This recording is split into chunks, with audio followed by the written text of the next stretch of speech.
Welcome back to a new week on the Ask Pastor John podcast. We have a full week of questions on the docket ready to go, and we begin the week with a very specific Bible question from Scott in Springfield, Illinois, although he sent it to us in clouded and veiled terms. Scott writes in, "Dear Pastor John, I'm struggling with finding the purpose of Mark 14, verses 51 to 52.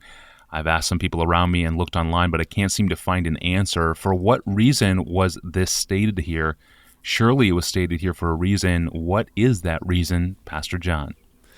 Well, nobody knows what we're talking about until we read it, right? So let me put these two verses in context. So here we are at Mark 14, and I'll read 46 following. They laid hands on Jesus and seized him. So this is in the Garden of Gethsemane. But one of those who stood by drew his sword and struck the servant of the high priest and cut off his ear.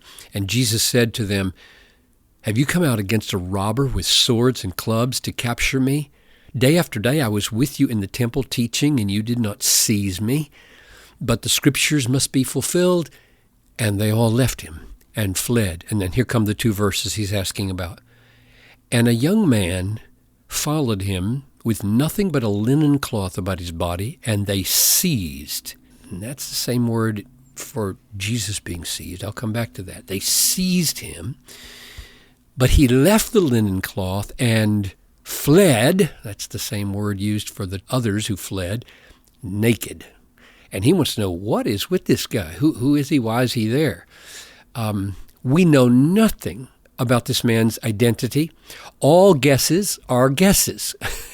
Some guess Mark himself, some guess the rich young ruler, some guess the angel who showed up as a, quote, young man in the tomb. Some say Joseph of Arimathea because he wrapped Jesus in a linen garment, and so it has some symbolic connection, and all the guesses are guesses, and I don't find any of the links with those guesses anywhere near compelling. So I could never preach from any of those because I wouldn't have any authority to preach. There's just not enough clues. So here's the first lesson, I would say.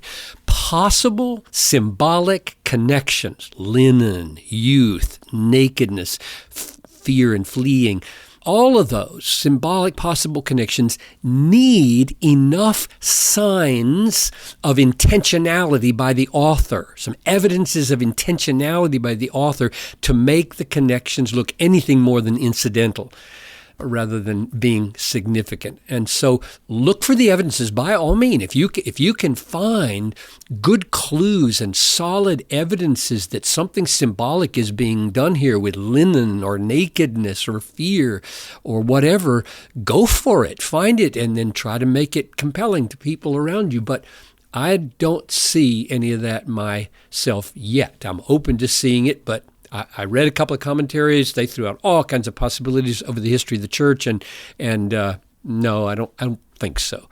So what do we do with it then? I mean, do we just say, oh, meaningless in the context here? No, we don't. We see what significance it can have in its immediate context by how it relates to what's going on. And I think there is some pretty profound and significant stuff going on to which this verse makes significant contributions.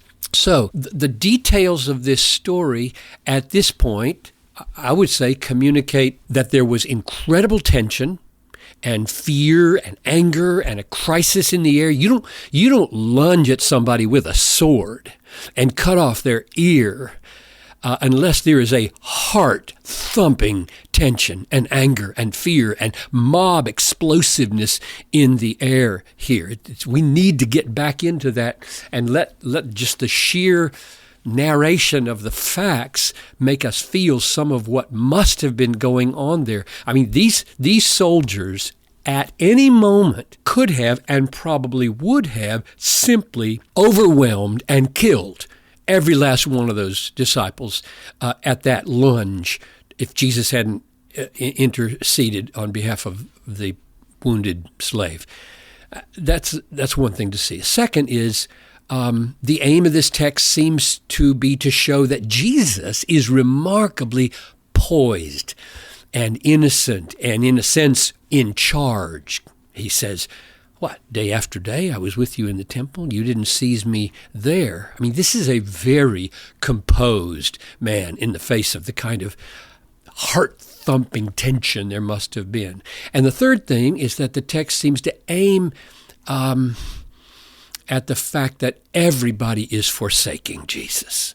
They all, to fulfill the Scriptures, it says, fled and left him alone. So even though that's a massive failure from one angle, it's totally according to plan. That's the point of saying it was to fulfill Scripture. So God is not fumbling the ball here at all. Jesus is not out of control. Everything is moving according to plan.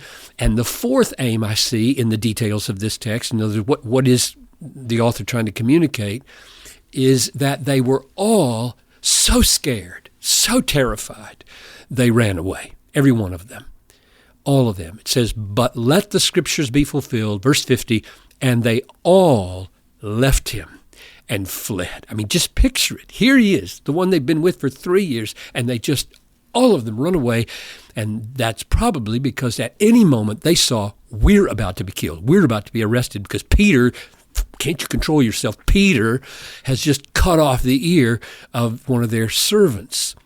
So they were running away and fleeing. Now, at that point, we read, and a young man followed him with nothing but a linen cloth about his body, and they seized him. Now, that's the only record we have of anybody but Jesus being seized.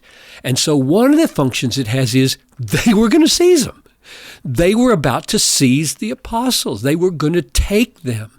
And this man was evidently slow to go, or maybe he was too close to one of the soldiers as the others got free and ran into the woods. He was a little too slow, and they seized him. And then verse 52, but he left the linen cloth and he fled naked. So it seems to me that what we have here is a flesh and blood illustration of what the apostles experienced in the terror of that night. And two ways. One is that the man was seized. Nobody else but Jesus was seized, but this man was. So all of them probably saw this coming.